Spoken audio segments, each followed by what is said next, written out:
Hi, this is mister Yash Prasad, motivational speaker. दोस्तों, आज मैं भारत रत्न डॉक्टर भीमराव अंबेडकर के विषय में चर्चा करूंगा। भीमराव अंबेडकर की चर्चा के बिना मॉडर्न भारत का इतिहास और भारतीय स्वतंत्रता संग्राम का इतिहास और मॉडर्न भारत की कल्पना नहीं की जा सकती। बी.आर. अम्बेडकर का जन्म 1891 में हुआ था, मध्य प्रदेश के महू में मिलिट्री कंटेंट एरिया में। इनके पिताजी अंग्रेज़ों के ब्रिटिश आर्मी के एक कर्मचारी हुआ करते थे। बाद में इनके पिताजी, चूँकि ये महाराष्ट्र से बिलोंग करते थे, रत्नागिरी डिस्ट्रिक्ट के, ये सपरिवार वहाँ चले गए और वहाँ के बाद फिर सतारा चले गए। सतारा में कुछ बेटर व्यवस्था के लिए भीमराव अंबेडकर अपने माँ बाप के 14 संतान थे, सबसे छोटी 14वें संतान थे। उनके 14 संतान में करीब करीब 8 भाई बहन की डेथ हो चुकी थी। ज़माना ब्रिटिश इंडिया का था, गरीब परिवार, परंतु भीमराव अंबेडकर अपने समय के हिंदुस्तान के सबसे ज़्यादा पढ़े लिखे व्यक्ति थे और सबसे तीक्ष्ण बुद्धि के, रेजर शार्पनेस उनके ब्रेन में था। आप कहेंगे कि इतने गरीब थे, इतने पिछड़े थे, कुछ था ही नहीं, फिर इतनी ऊंची शिक्षा कैसे प्राप्त की? मैं बताऊंगा।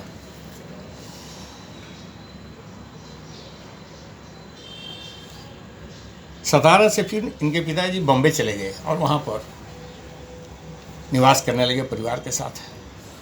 भीमराव को एक मराठा स्कूल में भर्ती कराया। वहाँ से पास होने के बाद बॉम्बे के एलिफेस्टन हाई स्कूल में इनका दाखिला हुआ। एलिफेस्टन हाई स्कूल में दाखिला तो हो गया, काफ़ी तीक्ष्ण थे भी, लेकिन जब बात ये समझ में आ गई कि भीमराव अछूत समाज से है, तो फिर समाज में वही, स्कूल में भी वही बातें होने लगी।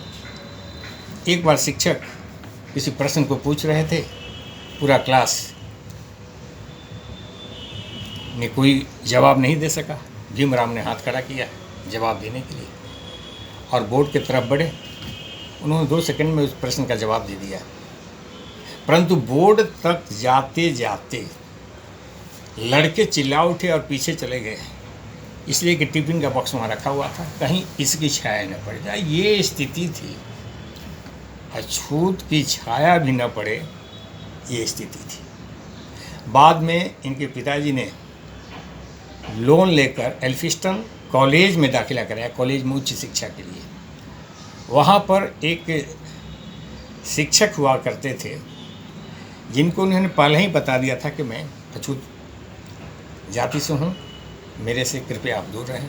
परंतु इनके इंटेलिजेंसी से इतने प्रभावित थे, उन्होंने भीमराव को लेकर बड़ौदा के महाराज के पास ले गए। बड़ौदा के महाराज उस समय बम्बई में आए हुए थे और बड़े ही नेक दिल इंसान, और वो अपने खर्चे से प्रति वर्ष कुछ विद्यार्थियों को फॉरेन स्टडी के लिए भेजा करते थे, और उसमें भीमराव कुछ प्रश्नों के जवाब में सही पाए गए और उनको कैलिफोर्निया USA भेजा गया और वहाँ 4 सालों तक अध्ययन करके वापस आए। ये विलक्षण बुद्धि का कमाल था। जो व्यक्ति की कुछ भी नहीं था, वह व्यक्ति हर जगह सफलता करके और विदेश स्टडी में चला जाता है। MA PhD वहाँ किया। आने के बाद बड़ौदा महाराज के यहाँ गया और वहाँ पर उसको डिफेंस सेक्रेटरी का, उस स्टेट के डिफेंस सेक्रेटरी का में काम करने का मिला। चूँकि बड़ौदा महाराज के मदद से US एडमिशन में गया था, तो जाहिर था उनके पास जाकर उनकी सेवा करने का।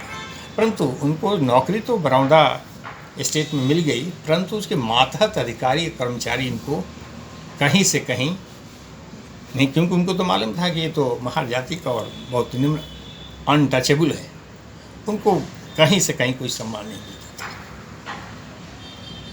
ये बड़े दुखित हुए इस सब कुछ के बाद भी, विदेश अध्ययन इतनी दिव्यता सबके बाद भी समाज में कोई स्थान नहीं, कोई छोड़कर चले गए, ज़्यादा दिनों तक तो नहीं रहे। फिर किसी और एक स्टेट के महाराज थे जिन्होंने लंदन उनकी मदद से गए पढ़ने, और लंदन में एमएससी पीएचडी और सारे बहुत सारे अध्ययन इन्होंने किया। आप सोच सकते हैं कि उस व्यक्ति के अंदर पोटेंसी कितनी थी। वार्स का पॉलिटिकल साइंस भी पढ़ता है, हिस्ट्री भी पढ़ता है, कॉमर्स भी पढ़ता है, इकोनॉमिक्स भी पढ़ता है, एमएससी और डीएससी भी करता है, और लॉ की भी पढ़ाई करता है। तो मानना पड़ेगा कि इतना मल्टी टैलेंटेड व्यक्ति थे और इतनी शार्पनेस। वहाँ से अध्ययन करके जब हिंदुस्तान आए तो उन्होंने अपना समय देश में वकालत में लगाया, और यहाँ की जो स्थिति से तो वाकिफ़ थे। इनकी शुरू की शिक्षा जो मैंने अभी बताया, और एक केस में ऐसा है कि शुरू में जब प्राइमरी स्कूल में इनका एडमिशन नहीं हो रहा था, इनके पिताजी बहुत परेशान थे। बच्चों के स्कूल जाते देखिए, ये भी स्कूल जाने के लिए चाहते थे, परंतु इनका कहीं एडमिशन नहीं हो रहा था। इनके पिताजी एक अंग्रेज ऑफिसर के पास गए और बताया कि मैंने ज़िंदगी भर ब्रिटिश आर्मी की सेवा की है और मेरे बच्चे का एडमिशन नहीं हो रहा। उसके मदद से एडमिशन तो हो गया, परंतु इनको स्कूल के क्लास में एंट्री नहीं होती थी बैठने के लिए, ये बाहर बैठ के ही रहते थे। और अगर प्यास लग गई तो चपरासी ऊपर से पानी गिराता था, दोनों हाथ जोड़ करके, और पानी पीना पड़ता था। अगर चपरासी नहीं रहा तो आपको प्यासे रहना है, क्योंकि आपको कोई पात्र छूने का अधिकार नहीं था। एक बार घर से आते वक्त एक कुएं से पानी खींच के उन्होंने पी लिया था, और उस क्षेत्र के ब्राह्मणों ने देख लिया था, उनको बहुत ज़्यादा मार पड़ी थी, और इस हिदायत के साथ छोड़ा गया था कि आगे से तुम ऐसा नहीं करोगे। तो उन्होंने अपने ज़िंदगी में हिंदुस्तान में स्वतः बहुत सारी अनटचेबिलिटी की इतने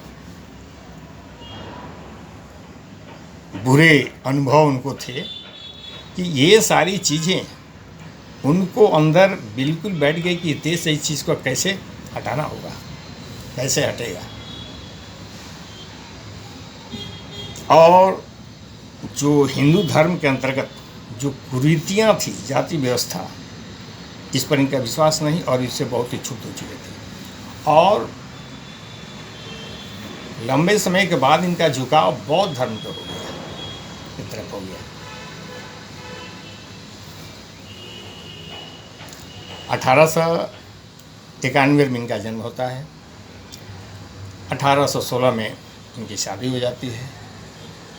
1823 में ये एल्फिस्टन कॉलेज में चले जाते हैं। उसके बाद ये अमेरिका जाते हैं। अमेरिका से 4 वर्ष की पढ़ाई के बाद 1923 में वापस आते हैं। इसके बाद पुनः इंग्लैंड जाते हैं।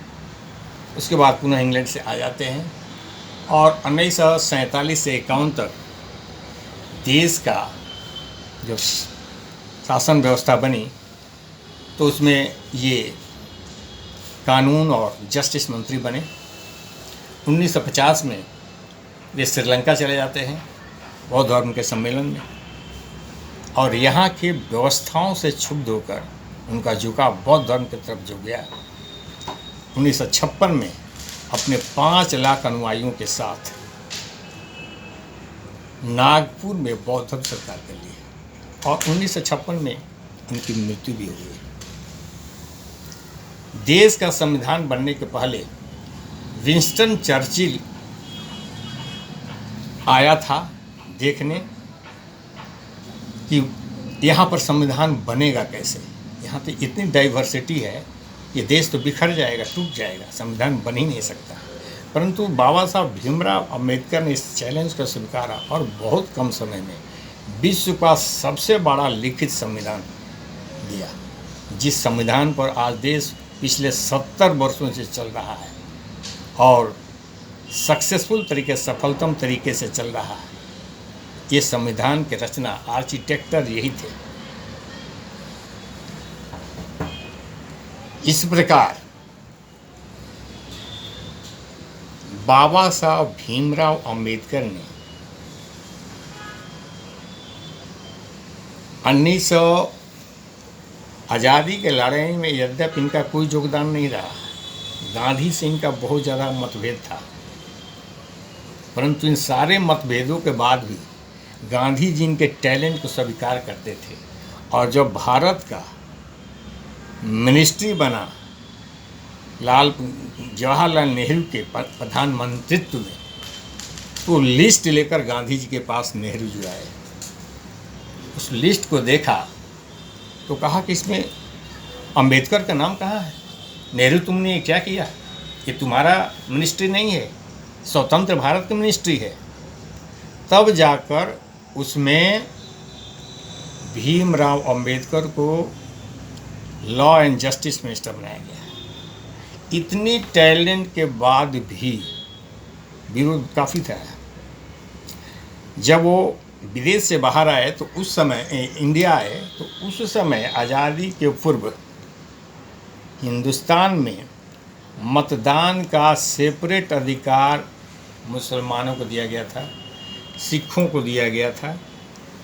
बाबा साहब भीमराव अम्बेडकर ने भी शेड्यूल कास्ट के लिए अलग मतदान की व्यवस्था की, तो गांधी जी उस पर हमारा अनशन पर बैठ गए और उन्होंने कहा, अम्बेडकर तुम समझते नहीं, उस वर्ग का सबसे बड़ा हितैषी मैं हूँ। इस पर अम्बेडकर ने कहा था, गांधी कोई युग निर्माता नहीं है, भारत के इतिहास का एक हिस्सा है और शेड्यूल से, अति पिछड़ों से जो अपनत्व का भाव दिखाते हैं, ये राजनीति है। कभी गांधी ने इस चीज़ का विरोध नहीं किया कि अनटचेबल पर्सन जब मंदिर में जाता है तो उसको बाहर किया जाता है, इसका विरोध कभी उसने नहीं किया। इस प्रकार बड़े ही वर्सेटाइल, बुद्धि के और विवेक के व्यक्ति थे।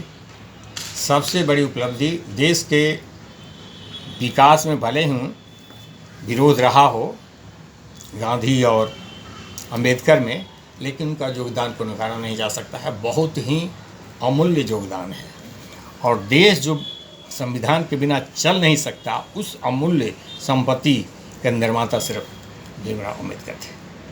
दोस्तों, इस पर तो अनेकों किताबें लिखी जा सकती है। ये छोटी सी बात कही हमने। ये भीमराव अम्बेडकर जैसे हस्ती या अन्य जो बड़ी हस्तियां हैं, इन पर बिल्कुल छोटे 10-15 मिनट में कुछ नहीं कहा जा सकता है। थोड़ा सा इंट्रोडक्शन है। उम्मीद है ये इंट्रोडक्शन पसंद आया होगा। मैं आपसे कमेंट्स और शेयर एंड लाइक चाहूँगा। धन्यवाद।